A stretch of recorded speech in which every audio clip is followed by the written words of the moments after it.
আপনি আমাকে বলুন যে একজন পৃথিবীর সবচেয়ে বড় একটা জঙ্গির নাম বলুন। বলুন না, আপনি বলুন না। Osama bin Laden. বাবা, এটাই জানতাম।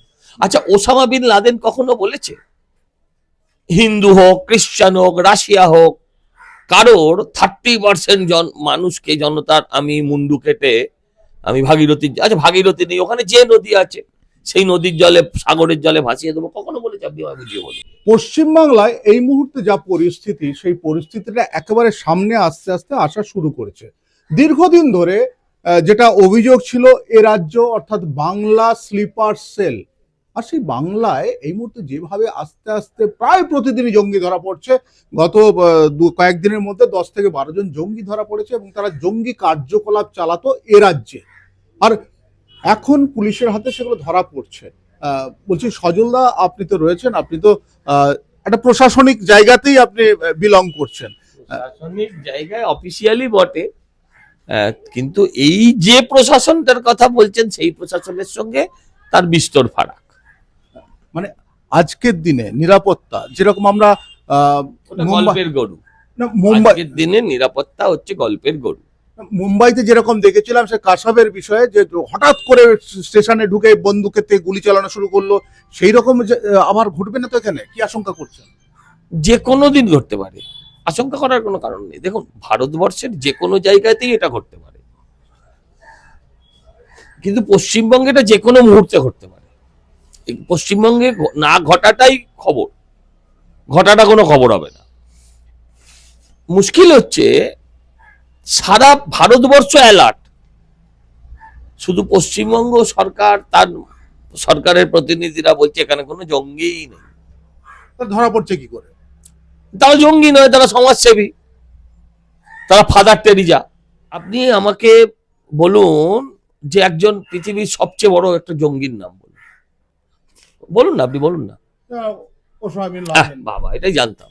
আচ্ছা, ওসামা বিন লাদেন কখনো বলেছে হিন্দু হোক, খ্রিস্টান হোক, রাশিয়া হোক, কারোর 30% মানুষকে, জনতার আমি মুন্ডু কেটে আমি ভাগীরথী, আচ্ছা ভাগীরথী নেই, ওখানে যে নদী আছে সেই নদীর জলে, সাগরের জলে ভাসিয়ে দেবো, কখনো বলেছে? আপনি আমায় বুঝিয়ে বলুন। একই না, সেটা আমরা শুনতে পাই, আমরা শুনিনি, কারণ ওর অনেক বক্তব্যই শুনেছি, ওর অনেক বইপত্র পড়েছি, কোথাও এটা আমরা পড়িনি, শুনিনি।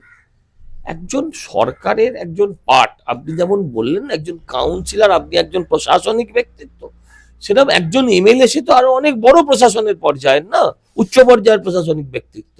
সেই মানুষটা বলছে 30% হিন্দুকে কেটে ভাগীরথীর জলে ভাসিয়ে দেবো, সেটা আধ ঘন্টা না 2 ঘন্টার ভেতরে। পৃথিবীর কোন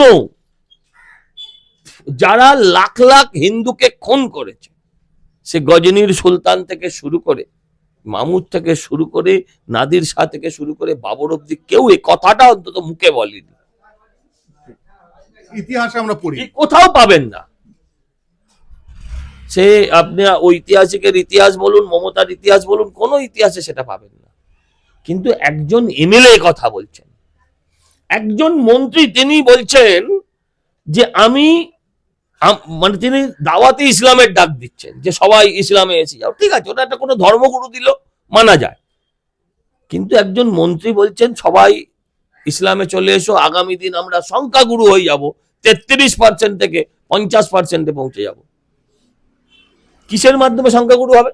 সংখ্যাগুরু দুভাবে হতে পারে, এক অনুপ্রবেশ ঘটিয়ে হতে পারে, আর এক হচ্ছে ওই যে হুমায়ুন কবিরের ফর্মুলায় 30%-কে কেটে বাঁচিয়ে দিয়ে হতে পারে।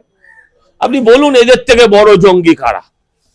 আমার একটা প্রশ্ন আছে সজলদা, যেখানে ফিরহাদ হাকিম বললেন যে এখানে কোনো জঙ্গি নেই, এটা কিন্তু ইন্টেলিজেন্সের পার্ট, পুলিশের পার্ট কিংবা প্রশাসনিক পার্ট, ইন্টেলিজেন্সের পার্ট, তিনি সেটা বললেন, সেটা কিন্তু যথেষ্ট চিন্তার বিষয়। না না, ইন্টেলিজেন্সের পার্ট মানে, ইন্টেলিজেন্সের পার্ট বলে কি উনি মমতা ব্যানার্জির দিকে আঙুল তুললেন? কারণ পুলিশের মন্ত্রীর নাম তো মুখ্যমন্ত্রী মমতা বন্দ্যোপাধ্যায়, পুলিশ মন্ত্রী তো মমতা বন্দ্যোপাধ্যায়, উনি কি মমতার দিকে আঙুল তুললেন? আমি জানতে চাই ইন্টেলিজেন্সের পার্ট মানে কি? ইন্টেলিজেন্সের মাথায় কে বসে আছে? মমতা ব্যানার্জি বসে আছে, তার মানে উনি নিশ্চয়ই মমতা ব্যানার্জির দিকে আঙুল তুললেন। এখন মুশকিল হচ্ছে যে এরা যে কি বলছে আর কি করছে এরা নিজেই জানে না। বাবা বাংলায় বলছে, মেয়ে সেটাতে শুনে বলছে বাবা উর্দুতে বলতে গিয়ে ভুল বলেছে, কিন্তু বলছিল বাবা বাংলায়। বাংলা ভাষা, হ্যাঁ, তো বাংলা সেসব আমি জানি না, ও বাংলা ভাষী, ও ও বলেছে যে আমি হিন্দু গর্ভে যারা জন্মায় তাদের হতভাগ্য, উনি কোন গর্ভে জন্মগ্রহণ করেছেন, এসব নিয়ে আমি কোথাও যেতে চাই না। কিন্তু একজন মন্ত্রী তিনি একথা বলার পর কি করে পার পেয়ে যান, আমি এটা জানতে চাই। এর মধ্যে আর একটা জিনিস হচ্ছে যে বাংলাদেশিরা মানে অন্য দেশের মানুষেরা তারা আমাদের এই দেশে আসছে, এখনো আসছে। আজকে যেরকম কাকদ্বীপ থানায় একজনকে ডেকে জিজ্ঞাসাবাদ করা হচ্ছে, তিনি ফরেনারদের পরিচয়পত্র এখানে তৈরি করে দিতেন। এই যে একটা র্যাকেট যেটা পাওয়া গেছে আপনার আধার অফিসেও একটা র্যাকেট পাওয়া গেছে এরকম কাজ করছে, এই যে চারদিকে এরকম ছড়িয়ে আছে, এটা মূল গলতটা কোথায়?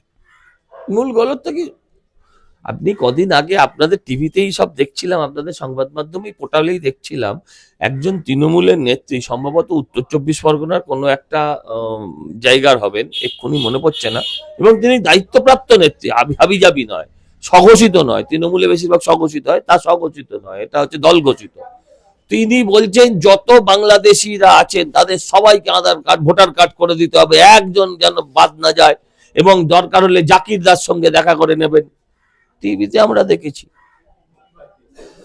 এই যদি একটা সরকারের লক্ষ্য হয় যে আমি সবাইকে ভোটার করে দেবো, দাদা আপনাকে এটার জন্য বনগা বর্ডার যেতে হবে না, এটার জন্য আপনাকে স্বরূপনগর যেতে হবে না, এটার জন্য আপনাকে টাকি শিলিগুড়ি কোথাও যেতে হবে না। আপনি চলে যান সোজা গুলশন কলোনিতে। গুলশন কলোনি হচ্ছে দক্ষিণ কলকাতার একদম একটা অত্যন্ত পশ জায়গার পার্শ্ববর্তী অঞ্চল। সেখানে টোটাল জনসংখ্যা হচ্ছে, আমার বিচারে নয়, সরকারের বিচারে 2 লক্ষ। 2 লক্ষ জনসংখ্যার মধ্যে ভোটার সংখ্যা কত? 2000। তাহলে 1,98,000 মানুষ তারা কারা? তারা আপনার ভারতবর্ষের আগামী দিনের নাগরিক। আপনি ভাবতে পারছেন? দেখুন, আপনি কিছুক্ষণের জন্য হিন্দু মুসলমান ভুলে যান, আপনি সেকুলার কমিউনাল এসব ভুলে যান, আপনি ভুলে যান, আপনি ভাবুন এই যে রোহিঙ্গার, ওখানে কুলচন কলোনি পুরোটাই রোহিঙ্গা, এই যে রোহিঙ্গারা তারা যে এইভাবে এসে এরা ভারতবর্ষের জনগোষ্ঠীর মধ্যে ছড়িয়ে পড়বে, আপনি কি ভাবছেন যে আপনি তারপর শান্তিতে থাকবেন? আপনি এটাও ভাববেন না যে এই ঘটনার পর হিন্দুরা অশান্তিতে থাকবে, মুসলমান শান্তিতে থাকবে। আজকে শরিয়ত আইন কায়েম হওয়ার পরে বাংলাদেশের মুসলিম বোনেদের কি অবস্থা? আপনার কাছে জানতে চাই, তারা বাজার হাটে যেতে পারবে না। আপনি আমাকে বুঝিয়ে বলুন তো দাদা, একটা কথা খুব ঠান্ডা মাথায় বলুন, আপনি সাম্প্রদায়িক অসাম্প্রদায়িক এ সমস্ত ফালতু কথার মধ্যে না গিয়ে আপনি আমাকে বুঝিয়ে বলুন, পৃথিবীর কোন দেশে ওপেনলি নিলাম করে মেয়ে বিক্রি হয় গলায় শিকল পরিয়ে? কোন দেশে? যত শরিয়াত আইনের দেশ আছে সে দেশে মহিলারা হচ্ছে ভোগ্যপণ্য, গণিতের মাল। কথাটা ভুল।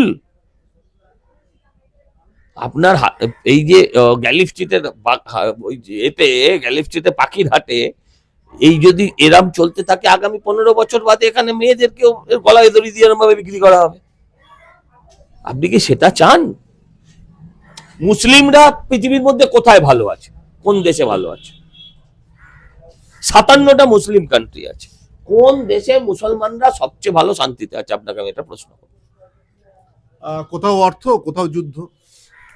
ভালো আছে কোথায়? শান্তিতে আছে। এই দুটো ভারতবর্ষে শান্তিতে আছে। ভারতবর্ষে মুসলমানরা কেন শান্তিতে আছে? কারণ মুসলমান এখানে মাইনরিটি, হিন্দুরা এখানে সংখ্যাগরিষ্ঠ। হিন্দুরা সংখ্যাগরিষ্ঠ হলে দেশ ধর্মনিরপেক্ষ।